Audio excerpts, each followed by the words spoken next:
ہمارے چینل میں خوش آمدید۔ چلیں شروع کرتے ہیں آج کی کہانی۔ 10 سال سے میری کوئی اولاد نہیں ہو رہی تھی، تو مجھے میری ساس کے کہنے پر ایک فقیرنی نے بچہ گود دے دیا۔ میں نے بھی لے لیا۔ مجھے وہ بڑا پیارا لگا۔ دن رات ایک کر کے اسے بڑا کیا۔ جیسے ہی 16 سال کا ہوا، ساس ہمیشہ کہتی یہ بچہ واپس کر دو، پھر ایک راز بتاؤں گی۔ مجھے بہت غصہ آتا کہ میں اب کیسے واپس کر سکتی ہوں جب وہ جوان ہو چکا ہے۔ ایک رات دروازے پر دستک ہوئی۔ جیسے ہی دروازہ کھولا جان نکل گئی کہ وہ بچہ تو ساس۔ میرا نام ہیرا ہے۔ میرا تعلق تلاگنگ شہر سے کچھ دور گاؤں سے ہے۔ میرے ابا چپس بنانے والی فیکٹری میں کام کرتے ہیں۔ ان کی تنخواہ 12,000 روپے ہے۔ ان کی آمدن اتنی ہی ہے بمشکل 2 وقت کا کھانا ہو سکے۔ یہ گھر میرے نانا کا ہے۔ لال اینٹوں کا فرش، دیوار پر چونا آدھے سے زیادہ اتر سکتا ہے۔ اماں کے جہیز کی چارپائیاں اور اسٹیل کے برتن، یہی کل سامان تھا جو اس گھر میں اماں نے اچھے سے سجایا ہوا تھا۔ اماں بہت نفاست پسند، صفائی ستھرائی کی شوقین ہیں۔ انہیں گندگی نہیں پسند۔ اماں دراصل نانی کی اکلوتی تھیں۔ ان کے علاوہ نہ کوئی اور بیٹا تھا اور نہ ہی بیٹی۔ ان کے لیے نانا نے ابا کو گھر داماد ہی بنا لیا۔ بابا نانا کی بہت خدمت کرتے تھے۔ نانی کے انتقال کے بعد نانا کی طبیعت بہت خراب رہنے لگی۔ ابا نے پیسے کی پرواہ کیے بغیر اپنی استطاعت سے بڑھ کر علاج کروایا۔ شاید کوئی اولاد بھی ایسا نہ کرتی۔ ابا نے بیٹا کا فرض ادا کر دیا۔ لوگوں سے کچھ ادھار لیا۔ راولپنڈی کے اسپتال میں نانا کی ڈیتھ ہو گئی۔ ابا کی تدفین اور باقی انتظام کی ذمہ داری بھی ابا کے اوپر ہی تھی۔ انہوں نے بسرا کچھ کہے اپنی ساری ذمہ داریاں نبھائیں۔ لوگ بھی مثالیں دیتے تھے کہ قسمت والوں کو ایسے داماد ملتے ہیں جو بیٹا ہونے کا فرض نبھا دیں۔ غربت کی چکی میں بھی اتنا مخلص انسان نہیں دیکھا۔ اماں میری 5ویں پاس تھیں، جبکہ ابا نے میٹرک کے بعد سے ہی گھر کی ذمہ داریاں سنبھال لی تھیں۔ پڑھائی میں تو خاصے ہوشیار تھے، لیکن حالات نے آگے اجازت ہی نہ دی کہ وہ اب پڑھ پاتے۔ ان کے والدین کی موت ان کے بچپن میں ہو گئی تھی۔ پھر پیٹ کی آگ بجھانے کے لیے وہ مزدوری کرنے لگے۔ نانا بھی وہی کام کرتے تھے۔ ابا انہیں اچھے لگے۔ انہوں نے خود اپنی بیٹی کے رشتے کی پیشکش کی۔ یوں ان دونوں کی شادی ہو گئی۔ اماں ابا کی شادی کو 20 سال ہونے کو ہیں۔ ہم ابا کی 3 اولادیں ہیں۔ اماں بتاتی ہیں تمہارے ابا نے منت مانگی تھی کہ بیٹی ہو۔ منتوں مرادوں سے مانگی گئی اولاد تھی۔ میں انہیں بیٹی کی بہت خواہش تھی۔ مجھ سے بڑے 2 بھائی بہت غیر ذمہ دار ہیں۔ وہ نہ تو پڑھ سکتے ہیں، نہ ہی ابا کے ساتھ فیکٹری جا کر مزدوری کر سکتے ہیں۔ ابا نے ہر طرح کا طریقہ آزما کر دیکھ لیا کہ وہ کسی طرف لگ جائیں، لیکن وہ پڑھ کر ہی نہ دیے۔ گاؤں میں لڑکیوں کا اسکول نہیں ہے، اسی لیے مجھے پڑھنے کے لیے ابا کے ساتھ شہر جانا پڑتا ہے۔ ابا نے شہر کے FG اسکول میں میرا داخلہ کروایا۔ اس اسکول کی فیس 100 روپے تھی۔ میں اتنی ہوشیار تھی کہ ٹیوشن جائے بغیر پڑھ لیتی۔ روز اسکول جانا مجھے بہت اچھا لگتا تھا۔ میں پڑھ کر آگے ان کا سہارا بننا چاہتی تھی۔ ابا کا نام پورے گاؤں میں روشن کرنا چاہتی تھی۔ میری جتنی بہت کم لڑکیاں اسکول میں پڑھتی تھیں۔ ابا کو کہتے تھے کہ کیا ضرورت ہے اتنا پڑھانے کی، لیکن ابا ان کی باتوں پر کان نہیں دھرتے تھے۔ میرے ابا سے بہت بنتی تھی۔ بیٹیوں سے تو باپ ویسے ہی بہت زیادہ پیار کرتے ہیں۔ بیٹیاں تو گھر کی رونق ہوتی ہیں۔ بیٹیاں جو تتلیاں ہیں۔ بیٹیاں جن کی وجہ سے گھروں میں رونق، زندگی میں سکون ہے۔ بیٹیاں جنہیں میرے رب نے والدین کی بخشش کا ذریعہ بنایا ہے۔ وہ ہر روز مجھے 5 روپے دیتے تاکہ بریک میں کچھ لے کر کھا سکوں، اور کام سے واپسی پر مجھے گھر لے آتے۔ اسکول سے گھر سائیکل پر آتے۔ 1 گھنٹہ لگ جاتا تھا۔ وقت کا کام ہے گزرنا، سو گزر ہی رہا تھا۔ ابا کے کئی بار سمجھانے سے بھائیوں پر اتنا اثر ہو گیا تھا کہ دونوں کان میں بیٹھنے لگے۔ وہاں سے انہیں مہینے کا 10,000 تو مل ہی جاتا۔ اماں بھی خوش ہو گئیں کہ چلو اب ان کے بیٹے کچھ کما تو رہے ہیں۔ مجھے تو سب گھر میں کتابی کیڑا سمجھتے تھے۔ میں کتابیں پڑھنے کی بہت شوقین تھی۔ ہمارے گاؤں میں صدف باجی نے سب سے زیادہ پڑھا تھا۔ انہوں نے BA تک تعلیم حاصل کی تھی۔ وہ اپنی خالہ کے پاس رہ کر پڑھ کر آئی تھی۔ ابا جی ان کی بہت تعریف کرتے تھے۔ وہ بہت اچھے اخلاق کی تھیں۔ میں اکثر ان سے اپنے پڑھنے کے لیے کہانیوں کی کتابیں بھی لے آتی تھی۔ اماں کی عادت تھی، وہ تعویذ اور دم وغیرہ پہ بہت یقین رکھتی تھی۔ جب بھائی کام نہیں کرتے تھے تو انہوں نے منت مانگی تھی کہ جب وہ کام کریں گے تو وہ زیارت کریں گی۔ زیارت کرنے کے بعد اماں بھائی کی طرف سے مطمئن ہو گئی۔ جیسے جیسے ان کی عمریں بڑھ رہی تھی، اماں کو شوق پیدا ہو رہا تھا بڑے کی شادی کریں۔ بھائی نے بھی کیا ہی اعتراض کرنا تھا، اسی لیے خاموشی سے ابا کے آگے سر ہلا دیا۔ اماں بھی صدقے واری جاتی فوراً سے پہلے تیار ہو گئی۔ اماں نے خالہ سے بات کی اور گاؤں میں رشتے کی تلاش جاری کی۔ ایک دوسرے گاؤں کی لڑکی خالہ کو پسند آئی۔ خالہ اس معاملے میں کافی تیز تھیں، وہ لوگوں کے رشتے کرواتی تھیں، اسی لیے انہیں اپنے گاؤں کے لوگ ہی نہیں دوسرے گاؤں کے لوگ بھی جانتے تھے۔ کسی طرح بات چلا کر اماں نے رشتہ ڈال دیا۔ بھائی بھی بہت خوش تھا، لڑکی نے میٹرک کیا ہوا تھا اور گاؤں کی لڑکیوں سے ہٹ کر خوبصورت بھی تھی۔ اس کے گھر والے کافی چالاک تھے، لیکن اس وقت کی مٹھاس پہ اماں پگھل گئی تھی۔ وہ خوشامد کرنا اچھے سے جانتے تھے۔ ابا، اماں اور خالہ جا کر انگوٹھی پہنا آئے۔ خالہ نے کہا بات تو قسمت کی ہوتی ہے، ویسے بھی رشتے آسمانوں پر بنتے ہیں۔ ظاہری تو کوئی برائی نظر نہیں آ رہی۔ ابھی نہ ان کی اتنی کنڈیشن تھی کہ جلد شادی کر سکتے، نہ ہی ہماری فیملی میں اتنے پیسے تھے، تو شادی 1 سال بعد کرنے کا فیصلہ کیا گیا۔ ان کی 4 بیٹیاں تھیں۔ اماں طلاق یافتہ تھی۔ بڑی بہن نے شادی نہیں کروائی تھی، اسے چھوٹی کا رشتہ امی بھائی کے ساتھ پکا کرائی تھی۔ رشتہ ہوتے ہی بھائی میں بہت سی تبدیلیاں آنے شروع ہو گئیں۔ وہ موبائل پر گھر آ کر زیادہ تر چیٹ بھی بھابھی سے ہی کرتا رہتا، ورنہ دکان پر دل لگا کر کام کرتا تھا۔ پیسے کما کر بھابھی کے لیے گفٹ بھی بھیجتا تھا۔ چھوٹا بھائی بھی اب تک اپنے کام پر جا رہا تھا۔ میرا اسکول ختم ہوا تو سرکاری کالج میں ایڈمیشن لے لیا۔ میرا خواب تھا کہ میں صدف باجی سے پڑھوں تاکہ گاؤں میں سب سے زیادہ پڑھی لکھی لڑکیوں میں ہو جاؤں۔ اماں ہی ہر وقت کہتی رہتی تھی کہ گھر کے کام بھی کیا کرو۔ مجھے گھر کے کام کاج کرنا بالکل بھی پسند نہیں تھا، لیکن ابھی تھوڑی عادت ڈالنے لگی تھی۔ اماں کام کرنے سے تھک جاتی تھی، اسی لیے چھوٹے موٹے کاموں میں ساتھ مدد کروا دیا کرتی تھی۔ سال چٹکیوں سے گزرا اور سمجھ بھی نہیں لگی۔ اماں نے کون والا جو باقی گھر سے تھوڑا سا قدرے بہتر کمرہ تھا بھائی کے لیے سجا دیا۔ بھابھی کے گھر سے ایک بیڈ اور بیٹی ہی آئی تھی، اسے کمرے میں سیٹ کر دیا گیا۔ شادی پر برادری کے لوگ بارات لے کر گئے۔ ایک بڑی وین اور 3 گاڑیاں بارات میں گئی تھیں۔ بھابھی کو بیاہ کر گھر لے آئے۔ وہ شروع میں تو بہت اچھی تھیں، لیکن آہستہ آہستہ ان کا رویہ بدلنے لگا۔ ان کی امی آتی اور گھنٹہ گھنٹہ کمرے میں بند رہتی، یوں وہ انہیں پٹیاں پڑھاتی۔ سامنے ان کا لہجہ خاصا شیریں ہوتا، لیکن بعد میں وہ انہیں ہمارے خلاف بھڑکاتی۔ وہ میرے اور میرے چھوٹے بھائی کے ایک کام کرتی باتیں سناتی۔ میں اپنے اور بھائی کے کام کرنے لگی تو وہ کھانا کھاتے ہمارے کانوں میں نقص نکالتی۔ تو بھائی نے کہا کہ تم ہی کھانا بنا دیا کرو۔ یوں آئے دن وہ کسی نہ کسی بات کو لے کر جھگڑا شروع کر دیتی۔ امی نے تعویذ کروایا تو ان کے گھر والوں نے طرح طرح کے الزام لگائے۔ بھابھی نے کہا تمہاری ماں چاہتی ہی نہیں تم دونوں رہ سکو، تم دونوں میں پھوٹ ڈلوانے کے لیے تمہاری ماں نے یہ کام کیا ہے۔ بھائی بھی یقین کر گیا اور بیوی کے پیچھے ماں کو برا بھلا کہنے لگا۔ اماں دل برداشتہ ہو گئی، اسی لیے بھائی کا کچن اور کھانا پینا کمرے سمیت الگ کر دیا۔ اب میں، اماں، بھائی اور ابا ایک ساتھ رہتے تھے۔ ہم نہ تو بھابھی والے کمرے میں جاتے تھے اور نہ ہی ان کے بنے کھانا کو کھاتے تھے۔ پہلے ایسے تجربے کے بعد اماں نے بہو سے سکھ حاصل کرنے کی خواہش دل میں ہی دفن کر دی۔ ابا نے 2-3 بار بھائی کو سمجھانے کی کوشش کی، وہ آگے بابا سے ہی لڑ چکا تھا۔ جب اولاد جوان ہو جائے تو والدین انہیں کچھ کہہ نہیں سکتے، انہیں ڈر تھا کہ کہیں ان کا چھوٹا بیٹا بھی ان کے ساتھ یوں ہی نہ کر دے۔ اماں دن رات دعائیں کرتی کہ ان کا بڑا بیٹا بھی ان سے راضی ہو جائے۔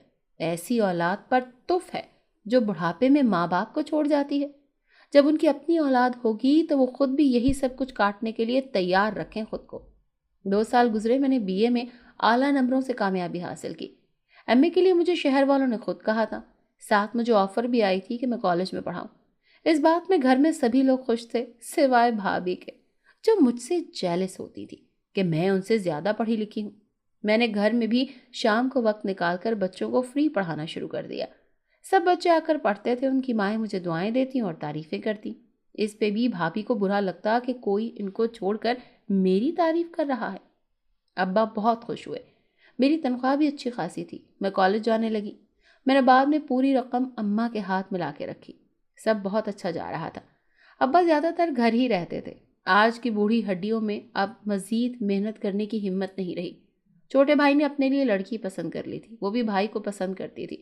پہلے تو اماں بالکل نہیں مانی، لیکن پھر تھوڑی تگ و دو کے بعد وہ رشتہ لے کر جانے پر راضی ہو گئی۔ غریب گھر کی سادہ سے لوگ تھے، لڑکی بھی بہت معصوم تھی۔ اماں نے مطمئن ہو کر سیدھا نکاح کا کہا، گھر کا پکا فرش کروایا، دیواروں کو تھوڑا بہت رنگ و روغن کروایا۔ بھابھی ہر بات پر یہی تانا دیتی کہ آنے دو دوسری کو، گھر سے باہر نکال دے گی۔ بھائی تو جیسے گونگے بہرے ہو گئے تھے اور رہی سہی کسر محلے کی عورتوں نے پوری کر دی۔ کبھی بھابھی کے کان بھر جاتی، کبھی اماں کو مسالے لگا کر بھابھی کے خلاف باتیں کرتی۔ 2 مہینے کے بعد ہم بھابھی کو بیاہ کر لے آئے۔ وہ بہت اچھی تھی، کم عمر تھی، ابا اور اماں کی بہت عزت کرتی تھی۔ میری تو ان سے سہیلیوں جیسی بن گئی تھی۔ بھابھی نے بڑی کوشش کی کہ ان کو اپنی طرف کر سکیں، لیکن ان کی کوئی ترکیب کام نہ آئی۔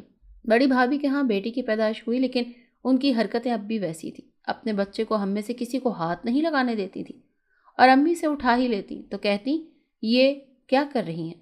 مختصر یہ کہ وہ نفسیاتی مریض تھی۔ ہمارا گزر بسر اب پہلے سے اچھا ہو رہا تھا۔ میری پڑھائی کو باقی 1 سال رہ گیا تھا۔ شام کو 20 سے زائد بچے آتے، ان میں زیادہ تر غریب مزدوروں کے بچے بچیاں ہوتے تھے۔ اسکول جانا تو چاہتی تھی، لیکن گاؤں میں اسکول ہی نہیں تھا تو وہ کیا کرتے۔ میری پڑھائی مکمل ہوئی تو ابا نے بڑی رشتہ کروانے والی کو کہا، ہماری بیٹی کے لیے پڑھا لکھا لڑکے کا رشتہ دکھاؤ۔ جب بھی کوئی رشتہ والی آتی تو بھابھی اسے میری برائیاں کرتی اور میرے رشتے سے انکار ہو جاتا کہ جب لڑکی کی بڑی بھابھی کہہ رہی ہے تو ضرور کوئی نقص ہوگا۔ کبھی وہ کہتی اس میں نقص ہے، کبھی کہتی کہ بہت بد لحاظ ہے، تو کبھی کہتی اس کو گھر کا تو کوئی کام ہی نہیں آتا۔ ابا اور اماں ان کی حرکتوں کی وجہ سے مایوس ہو گئے تھے۔ بھائی کو شکایت لگائی تو وہ صاف مکر گئی کہ انہوں نے تو ایسا کہا ہی نہیں۔ ایک دن چھوٹی بھابھی کو چکر آئے تو ڈاکٹرنی نے بتایا کہ خوشی کی بات ہے۔ اسی دن ہمارے گاؤں کے بڑے بزرگ اماں سکینہ اپنی بہن کے بیٹے کے لیے میرا رشتہ لے آئیں۔ ہمارے علاقے میں وہ مشہور اور قابل دائیں تھی۔ ان کے ہاتھ میں اللہ نے بڑی شفا رکھی تھی۔ وہ دیسی دوائی سے عورتوں کا علاج کرتی ہیں۔ انہیں ڈیلیوری کے وقت کوئی پیچیدگیاں نہ ہو۔ وہ اپنے بیٹے کا رشتہ اگر ہمارے گھر کرنا چاہتی ہیں تو یہ تو بہت خوشی کی بات ہے۔ اماں کو بھلا کیا اعتراض ہو سکتا ہے؟ ابا بھی ان کے مشہور دائی کے بارے میں جانتے تھے، ان کا بیٹا بھی بڑا افسر تھا۔ اماں ابا اور چھوٹے بھائی کی باطنی فیصلے پہ انہیں آنے کا کہا۔ اماں نے مشہور حلوائی سے مٹھائی منگوائی اور دیگر لوازمات اپنی نگرانی میں تیار کروائے۔ ایک ساتھ 2 خوشخبریاں مل رہی تھی۔ اماں نے نظر کا دم پڑھ کر پھونکا کہ کہیں بڑی بھابھی کی ہی نظر نہ لگ جائے۔ تھوڑی دیر میں وہ لوگ بھی پہنچ گئے۔ ابا کی سائیکل کے قریب ان کی چھوٹی پر نئی گاڑی کھڑی چمک رہی تھی۔ بھابھی اندر ہی اندر سے جل رہی تھی۔ عورت کا لباس سادہ اور نفیس تھا، وہ بہت خوش اخلاق تھی۔ اماں نے آؤ بھگت میں کوئی کسر نہ چھوڑی۔ چھوٹی بھابھی بھی ان کی خدمت کرنے میں لگی ہوئی تھی۔ وہ لوگ ابو اور بھائی سے مشورہ کر کے منگنی کی ڈیٹ رکھ گئے۔ ہفتے بعد ساس اور بی سکینہ مجھے انگوٹھی پہنانے آئیں۔ بھابھی نے بہت کوشش کی کہ وہ کسی طرح یہ رشتہ ختم کروا دیں، لیکن بی سکینہ ہم سے اچھے سے واقف تھی۔ وہ مجھے سپارہ جو پڑھاتی تھی، اب ان کی عمر ہو گئی تھی۔ وہ مجھ سمیت میرے بھائیوں کو بھی قرآن پڑھاتی رہی تھی۔ منگنی کے بعد شادی کی ڈیٹ رکھی گئی۔ ہر بار ان کی یا ہماری فیملی میں فوتگی ہو جاتی۔ بھابھی نے کہنا شروع کر دیا کہ یہ ہے ہی منحوس، اس وجہ سے شادی نہیں ہو رہی۔ مجھے بھی اندر سے ڈر لگنے لگا کہ کہیں واقعی ایسا نہ ہو، لیکن ہر بار مایوسی ملے ایسا ضروری تو نہیں۔ جیسے اماں جو ایک بہو کی طرف سے مایوس ہوئی تھی، لیکن دوسری بہو اس سے ڈبل اچھی ملی، جو انہیں ماں کی طرح پیار کرتی تھی، ان کو کسی کام کو ہاتھ لگانے نہیں دیتی تھی۔ زندگی میں اچھے برے لوگ ہر جگہ ہوتے ہیں۔ چھوٹی بھابھی کو اماں خاص تاکید کر کے گئی تھی کہ کام کو ہاتھ نہیں لگانا، ڈاکٹر نے اسے آرام کا کہا ہے۔ اللہ اللہ کر کے میری شادی کا دن آ گیا۔ نکاح پڑھا کر مجھے دلہا جی صاحب بیٹھا کر لے گئے۔ چند رسومات کے بعد رخصتی کا شور مچا۔ اماں ابا کے گلے لگ کر میں خوب روئی۔ میری شادی پر ساس نے کہا کہ میں تمہیں ملکہ بنا کر رکھوں گی، تم نے کچھ نہیں کرنا ہوگا۔ میں بہت خوش ہوئی کہ ساس کتنی اچھی ہے۔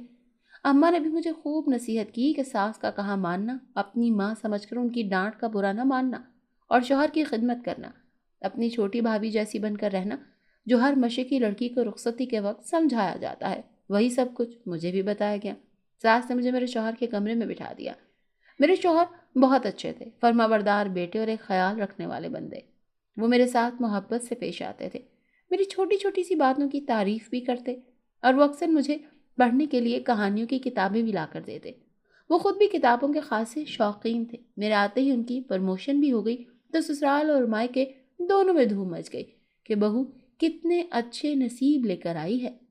میں بہت خوش تھی۔ اماں بھی میری طرف سے خاصی مطمئن ہو گئی تھی، لیکن وہ نصیحتیں کرنا پھر بھی نہیں چھوڑتی تھی۔ چھٹی کے دن مجھے مائکے لے جاتے تھے، اماں ابا سے ملوا کر لاتے۔ ساس نے کبھی بات پہ کبھی کوئی اعتراض نہیں کیا۔ ساس مجھے کوئی کام نہیں کرنے دیتی تھی۔ جن کا سسرال اتنا اچھا ہو اسے کیا ٹینشن لینے کی ضرورت ہے، لیکن ساس کے گھٹنوں کا مسئلہ تھا، تب بھی وہ سارے کام خود کرتی۔ میں نے ساس سے کہا کہ مجھے کام کرنے دیا کریں، سارا دن گھر میں فارغ رہ کر مجھے کیا ہوتا ہے۔ میں گھر کا سارا کام کرنے لگی۔ میرے کھانے کی بڑی تعریف کی جاتی۔ میری ساس کے دن بھر کام میں لگی رہتی۔ عورتیں علاج کے لیے آتی۔ گاؤں کی عورتیں انہیں ہی اپنا ڈاکٹر سمجھتی تھی۔ میں ان کے چائے پانی کا انتظام کر دیتی۔ میری ساس نے اکیلے ہی میرے شوہر کو پالا تھا۔ ان کے شوہر کے انتقال کے بعد لوگوں کے کہنے کے باوجود انہوں نے دوسری شادی نہیں کی۔ لوگ علاج سے جو پیسے ملتے اسی سے انہیں پڑھایا، بڑا آدمی بنایا۔ وہ بہت بہادر خاتون تھی۔ صبح سے عورتیں آتی اور شام گئے تک آتی رہتی، جبکہ پاس پیسے نہیں ہوتے تھے جن کے، ان کا وہ مفت علاج کر دیتی۔ میری اماں ان کے حسن سلوک سے بہت متاثر تھی۔ کہتی تم اپنی ساس کے پیر دھو دھو کر پیا کرو، اتنی اچھی ساس قسمت والوں کو ملتی ہے۔ انہوں نے جو منت مانگی تھی پوری ہو گئی۔ ماں کی دعاؤں میں ایسے ہی بہت طاقت ہوتی ہے، فرش سے عرش تک لے جاتی ہیں۔ میرے شوہر مجھ سے بہت محبت کرتے تھے۔ ہماری شادی کو 5 ماہ ہو گئے تھے۔ چھوٹے بھائی کے ہاں بیٹی پیدا ہوئی تھی۔ میں جیسے ہی مہکے جاتی، بڑی بھابھی سوال کرنے لگ جاتی کہ کب خوشخبری سنا رہی ہو، خوشخبری سناؤ گی بھی یا کوئی نقص نکل آیا ہے۔ ان کی باتوں سے میں پریشان رہنے لگی تھی کہ کہیں ان کی باتوں کی وجہ سے میرے سسرال والے بھی ایسا ہی نہ سوچنے لگ جائیں۔ میری ساس میری ماں جیسی تھی۔ میں نے مائکے جانا کم کیا تو انہوں نے پوچھا۔ پہلے تو میں ٹال مٹول کرتی رہی، پھر ان کے بے حد اصرار پر میں نے بتایا کہ میں اولاد نہ ہونے کی وجہ سے پریشان ہوں۔ انہوں نے دوائی دی کہ کھاتی رہا کرو، اللہ کے ہاں دیر ہے اندھیر نہیں۔ ان کی خود کی اولاد بھی لیٹ ہی ہوئی تھی، بس ٹینشن لینے کی ضرورت نہیں ہے۔ ابھی کون سا شادی کو زیادہ عرصہ گزرا ہے۔ میں بھی بلا ناغہ دوائی کھانے لگی۔ مزید 5 ماہ گزر گئے لیکن کوئی امید نظر نہ آئی۔ میں اب رب سے رو رو کر دعا کرتی تھی کہ اللہ تعالیٰ مجھ کو اولاد دے دے۔ میں نے اپنے شوہر کو کہا کہ ہم ایک بار ڈاکٹر کو چیک کروا لیتے ہیں، لیکن وہ پہلے نہیں مانے، پھر جب میں نے اصرار کیا تو وہ مان گئے۔ ہم ڈاکٹر کے پاس گئے۔ رپورٹ کے بعد پتہ چلا کہ میں کبھی ماں نہیں بن سکتی۔ بانجھ عورت کو معاشرے میں کہاں عزت ملتی ہے، اسے نکارہ سمجھ کر پھینک دیا جاتا ہے، مرد اس سے بیزار ہو جاتا ہے، اللہ کی رضا کے بجائے سارا الزام اس پر لگا دیا جاتا ہے۔ میری بھابھی تو یہ خبر سنتے ہی گھر آ گئی، ساس کے سامنے بولی، کہا تھا نا اس میں نقص ہے، ضرور آپ نے اس سے ہی اپنے اکلوتے بیٹے کی شادی کروانی تھی۔ بھابھی بولی تو اب بھی کہتی ہوں، اس کو طلاق دے دو اور فارغ کرو اور دوسری شادی کروا دو اپنے بیٹے کی۔ ان کے تانے میرے دل میں پیوست ہو گئے۔ میں بہت روئی۔ میں سارا دن سوچتی رہتی۔ پریشان رہ کر میں نے اپنی طبیعت خراب کرنا شروع کر لی تھی۔ اب تو کہیں بھی جاتی تو یہی کہا جاتا، خوشخبری کب سنا رہے ہو۔ مجھے خوف تھا کہ کہیں واقعی میرا شوہر دوسری شادی نہ کر لے، کہیں واقعی وہ مجھ سے بیزار نہ ہو جائے، بھابھی کے تانے سچ نہ ہو جائیں، کہیں واقعی میری ساس مجھے گھر سے نہ نکال دے۔ سارا دن ایسی سوچوں کی وجہ سے میں کام پر دھیان نہیں دے سکتی تھی۔ میری ساس اور شوہر نے سمجھایا کہ ایسے نہیں ہوگا، وہ مجھ سے محبت کرتے ہیں، وہ ایک پڑھے لکھے انسان ہیں، اپنے دل سے وہم نکال دو، اگر اللہ تعالیٰ نے اولاد دینی ہوگی تو دے دے گا، ورنہ کوئی بڑی بات نہیں ہے، ہم کسی کا بچہ گود لے کر پال لیں گے۔ شکر میری ساس کسی کی باتوں میں نہیں آئی۔ میں اپنے رب کا شکر ادا کرتی تھی کہ اس نے مجھے اتنا اچھا سسرال دیا۔ میرے شوہر کی ٹرانسفر دوسرے شہر ہو گئی۔ میں نے بھی شکر ادا کیا کہ بھابھی کے تانوں سے جان چھوٹ گئی۔ اماں نے کہا نظر اتارتی رہا کرو، وہ میرے لیے بہت دعائیں کرتی ہیں۔ میری چھوٹی بھابھی نے بھی مجھے حوصلہ دیا کہ جلدی اللہ مجھے بھی اولاد جیسی نعمت سے نوازے گا۔ میں اور میری ساس بھی ساتھ چلے گئے۔ ہم نے کوئی ڈاکٹر حکیم نہیں چھوڑا جس سے علاج نہ کروایا ہو۔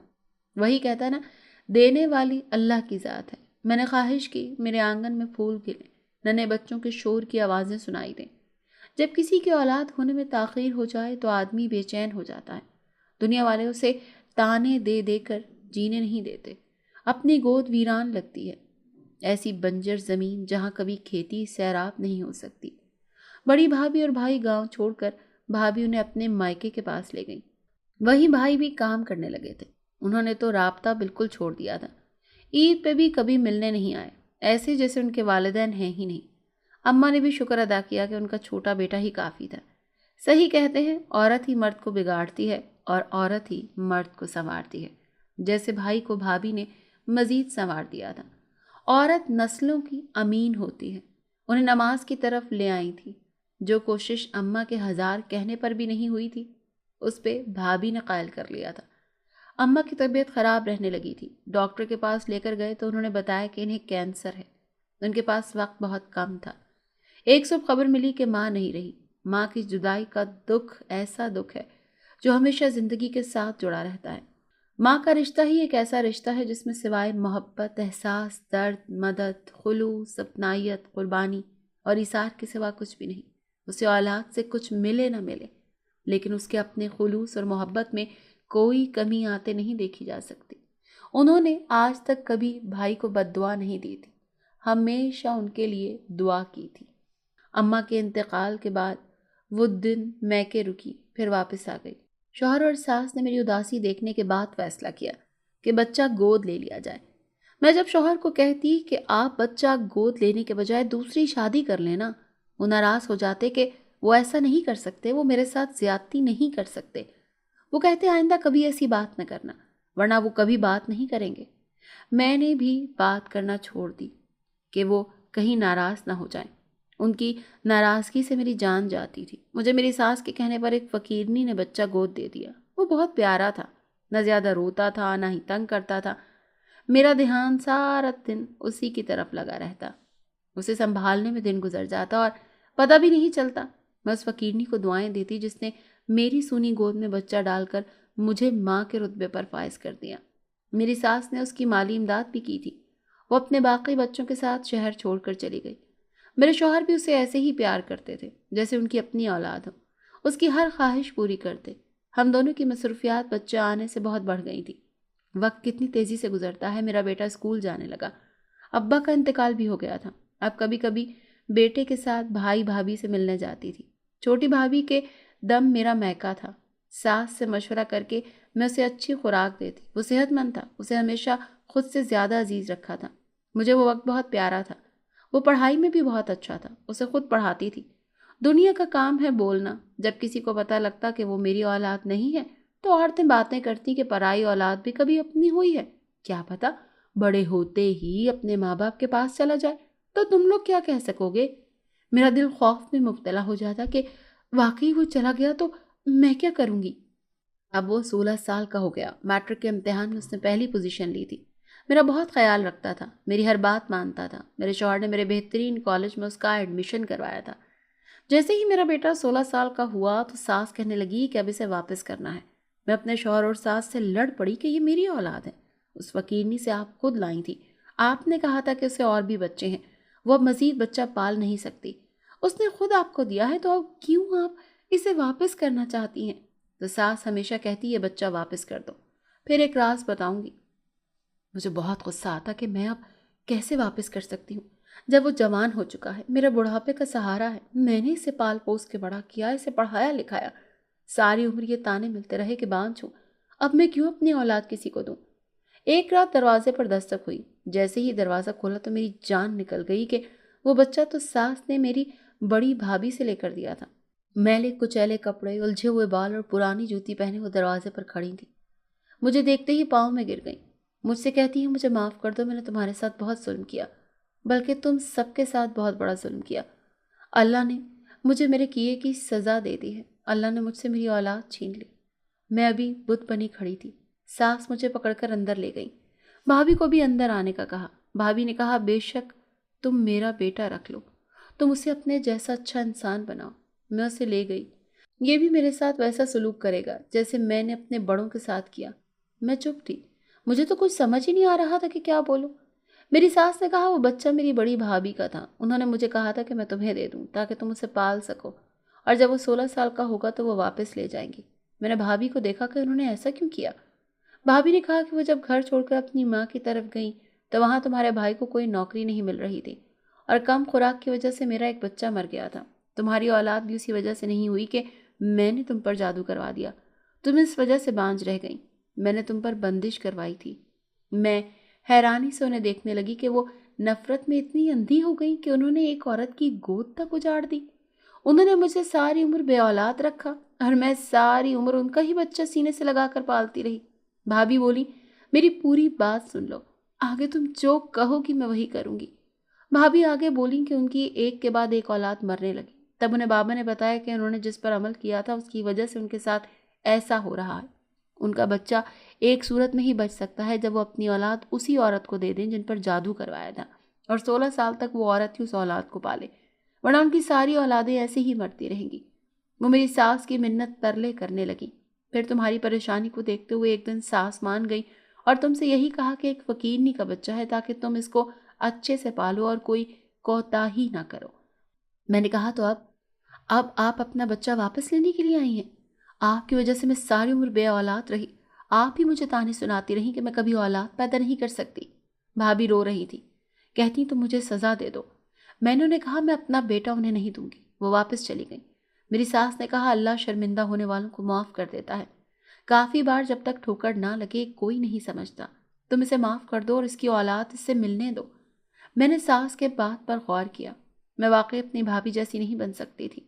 کل کو میرا بیٹا بڑا ہوا، اسے حقیقت پتہ لگی تو وہ مجھ سے نفرت کرے گا۔ میرے اگلے دن ہی ساس کو ساتھ بھابھی کے گھر بھیج دیا۔ وہ ایک کمرے کے ٹوٹے پھوٹے سے مکان میں رہ رہی تھی۔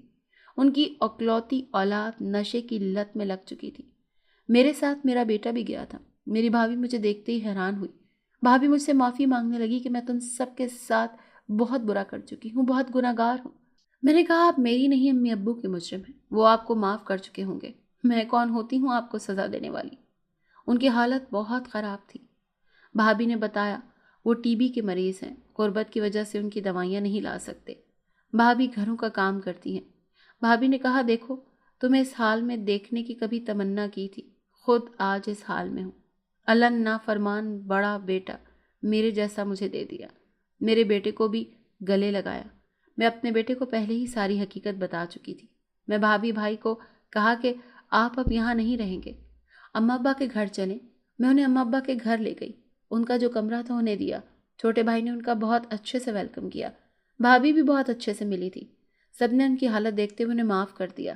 جب اللہ انہیں سزا دے چکا تھا تو ہم کون ہوتے ہیں پھر سے دوبارہ انہیں ذلیل کرنے والے۔ میرا بیٹا کہتا ہے میں آپ کے ساتھ رہوں گا۔ صحیح کہتے ہیں پیدا کرنے والے سے پالنے والا بڑا ہوتا ہے۔ وہ اپنے ماں باپ کے پاس نہیں جانا چاہتا تھا، وہ میرے ساتھ میرا بیٹا بن کر ہی رہنا چاہتا تھا۔ بھابھی بھائی بھی کہتے تھے کہ اسے یہ تمہارا ہی بیٹا ہے، ہم اسے تم سے نہیں لیں گے۔ اللہ غلط کرنے والوں کی رسی کھینچ لیتا ہے، کبھی بھی ان کے ساتھ نہیں ہوتا۔ جیسے بھابھی نے جو کیا ہم نے اللہ پر چھوڑ دیا۔ اللہ نے خود ان کو سبق سکھایا، انہیں اس چیز کی سزا دی جو وہ دوسروں سے اولاد چھیننا چاہتی تھی۔ اللہ نے ان سے اولاد چھین کر دوسروں کی جھولی میں ڈال دی۔ بانجھ ایک ایسا داغ ہے جو عورت کے ساتھ جائے تو معاشرے کو موضوع مل جاتا ہے کہ وہ اسے ڈھول کی طرح عورت کے جذبات کی پرواہ کیے بغیر بجاتا رہے۔ ہر کوئی میری طرح خوش نصیب نہیں ہوتا، ہر کسی کا میری طرح کا سسرال نہیں ہوتا۔ میں اللہ کا جتنا شکر ادا کروں کم ہے۔ اللہ نے مجھے اتنی اچھی ساس اور شوہر دیا تھا، مجھے ایک فرما بردار بیٹے سے نوازا تھا۔ میرے ساتھ خواب دھیرے دھیرے سارے خواب پورے ہو گئے تھے۔ آج گاؤں میں لڑکیوں کے اسکول کا افتتاح تھا۔ میرے بیٹے نے میرے ابا کے نام پر گاؤں میں اسکول کھولا تھا تاکہ گاؤں کی بچیاں بھی پڑھ سکیں، ان کے پڑھنے کا خواب بھی پورا ہو سکے۔ اسکول کے سارے انتظام میرے دیکھنے کو کہے گئے تھے کیونکہ وہ خود فوج میں ہوتا تھا۔ اللہ نے مجھے بانجھ نہیں رکھا تھا بلکہ ہزاروں بچوں کی روحانی ماں کا اعزاز دیا تھا، اور میں یہ مان اور مرتبہ پا کر بہت خوش تھی، کیونکہ کئی دفعہ اللہ پاک کچھ نہ دے کر بھی سب کچھ دے دیتا ہے۔ بھلے ہی اس میں میری بھابھی کی غلطی تھی، اس نے وہ جرم کیا تھا جو کہ معافی کے قابل نہیں تھا، اور اگر وہ مجھے تب پتہ چل جاتا تو شاید میں اس وقت انتقامی کارروائی کرتی، لیکن اسے اللہ نے خود سزا دی اور اس چیز کی ساری دنیا گواہ تھی۔ اور جب اللہ اسے معاف کر چکا تو پھر ہم کون ہوتے ہیں اسے سزا دینے والے۔ آج وہ بھی اپنے گھر میں روکھی سوکھی زندگی گزار رہی ہے، خوش ہے اپنی اولاد کو دیکھ کر کہ وہ ایک اعلیٰ مرتبے پر پہنچ چکا ہے اور دوسرے بچوں کے لیے بھی مشعل راہ ہے۔ اور سلام ہے میری ساس پر جس نے میرا اتنا ساتھ دیا۔ میں واقعی بہت خوش نصیب ہوں جس کو اتنا بہترین سسرال ملا، اتنا پیار کرنے والا شوہر ملا، جس کی وجہ سے آج میں اپنے بیٹے کو بھی اس مقام تک پہنچا پائی ہوں۔ بے شک اللہ ہی سب سے بڑا مددگار ہے۔ اگر کوئی آپ سے دشمنی کرتا بھی ہے لیکن اللہ آپ کے ساتھ ہے تو کوئی آپ کا کچھ بھی بگاڑ نہیں سکتا۔ جس مقام پر میری بھابھی مجھے دیکھنا چاہتی تھی آج وہ خود اسی طرح سے خوار ہو گئی تھی۔ لیکن میرے اللہ نے مجھے بچا کر رکھا۔ میرے اللہ نے مجھے ان تمام غموں سے نکال لیا جس میں کبھی وہ مجھے دیکھنا چاہتی تھی۔ آج میرے بیٹے نے گاؤں میں لڑکیوں کے اسکول کا افتتاح کیا ہے اور میں بہت خوش ہوں کہ اب تمام لڑکیاں پڑھی لکھیں گی اور اپنے خواب پورے کریں گی۔